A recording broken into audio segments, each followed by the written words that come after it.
We leave Halstat behind and head southwest to ride the most famous Austrian Alpine pass, Grossglockner. I had ridden it once back in 2010 and remember it as one of the most beautiful passes I had ever ridden in my life.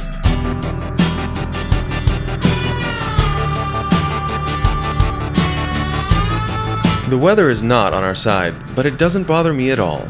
Riding in a lush, beautiful landscape, the only thing that matters is finding the pass open.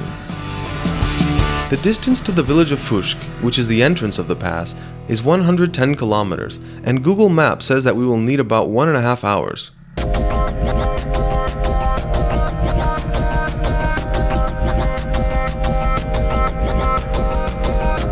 But I'm doubting it's possible with the speed we are moving at and the traffic we are coming across in the various villages we pass through.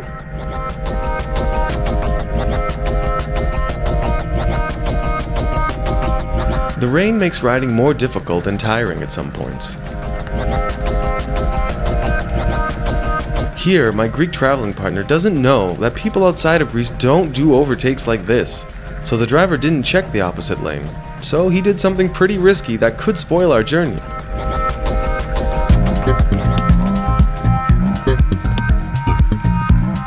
The truth is that when traveling abroad, it is advisable to leave our Greek driving mentality and habits behind, as we don't want to have any unpleasant consequences, since drivers are not used to our special way of riding.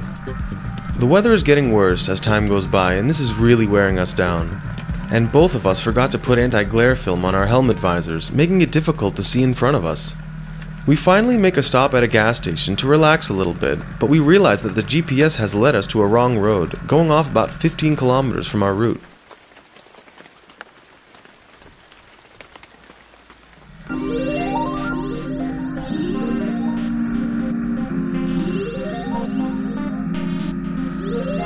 Eventually, we were forced to stay in Fuschk because we heard that the passage was closed because of snow, even though our plan was to stay in Heiligenblut, a beautiful village on the other side of the pass. Fuschk is nothing particularly special as a village, but we got some rest and we had a great time, eating schnitzels and drinking beers.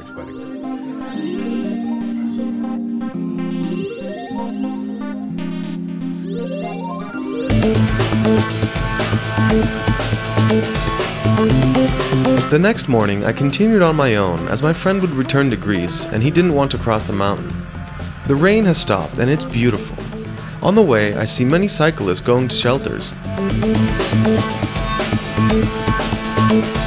I approach the tolls, and in the background, Grossglockner seems snowy. I want to believe that the road will be open so I can pass it. The crossing costs 25 euros for motorcycles and 35 euros for cars. Yes, you heard right, and for a distance of about 48 kilometers.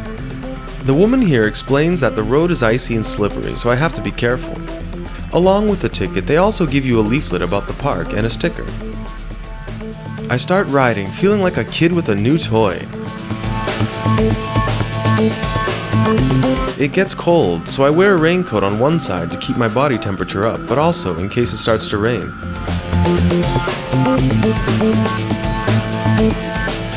There are signs throughout that indicate the altitude you are at.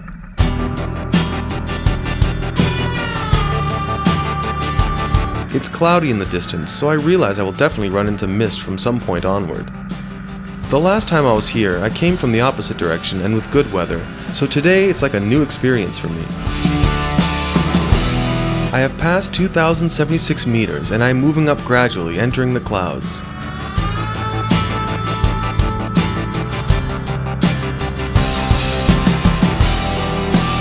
After the second shelter I pass, at 2,333 meters, snow appears.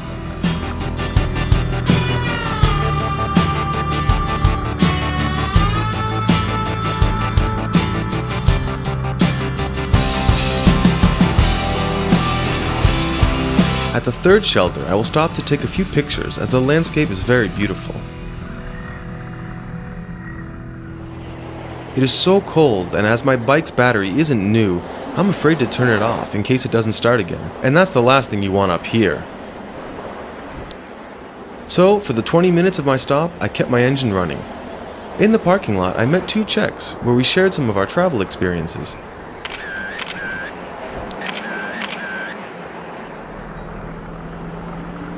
I rode 2 kilometers higher to get to Edelweiss Pizza. This part is paved, but I see that it is too icy, and because my bike is so heavy from all my gear, I don't want to risk going up.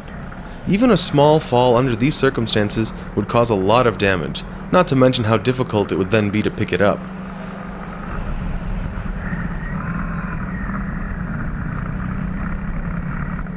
Edelweiss Pizza is 2,571 meters above sea level, and it's definitely worth visiting. It has a cafe, a restaurant, and rooms to stay if you want.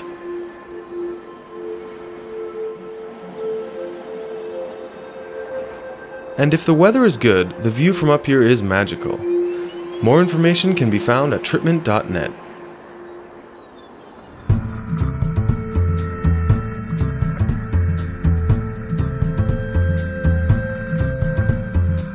I continue my journey in this magical scenery that reminds me of anything but August.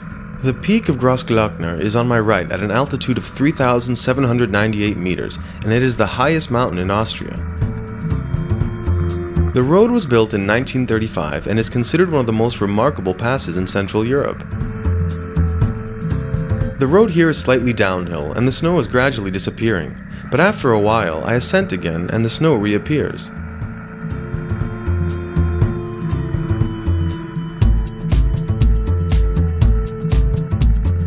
At this point, the thick fog makes it pretty difficult to see much around me. It's my first time in this type of scenery and I'm really enjoying it.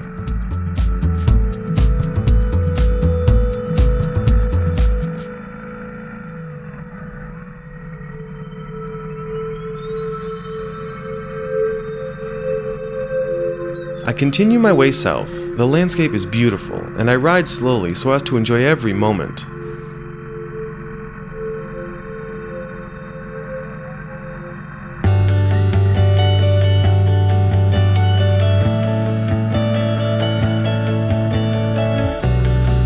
Farther down, I come across a roundabout where I will turn right to head west. This is the road to Kaiser Franz Josef Hoche, the perfect place to see the peak of Grossglockner.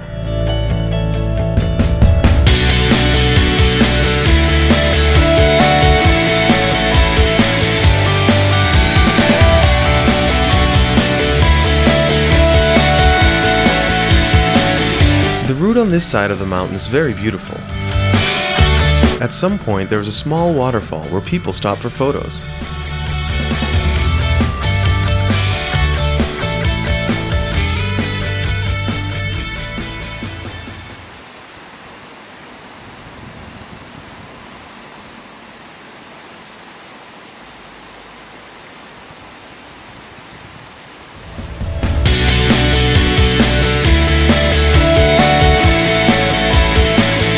On my left, the snow-covered mountain peaks are hidden in the clouds, making an incredible scenery, especially considering that I'm used to August in Greece, which is much different.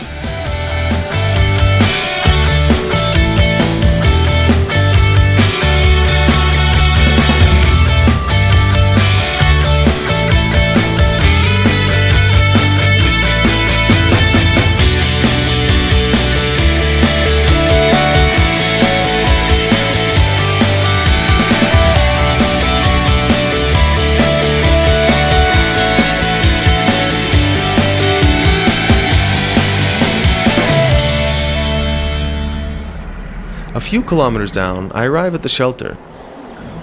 Apart from some cases, I have put all my stuff in plastic bags so as to prevent water or moisture from getting inside. I do not know what the temperature is at the moment, but you can tell how cold it is just by looking at my face. The shelter is situated at an altitude of 2,369 meters, and many hiking trails to the top of the mountain and Pastersee Glacier start from here. Mount Grossglockner got its name from the regent of Habsburgs, where, as a mountain lover, he began a hike from Heiligenblut in 1856 and climbed to the top of Grossglockner. In Kaiser Franz Josef Hoche, you will find a restaurant that serves a fantastic goulash soup, a 1,000 square meter exhibition center that hosts various exhibitions and events, and many other interesting things. You can find more information at tripment.net.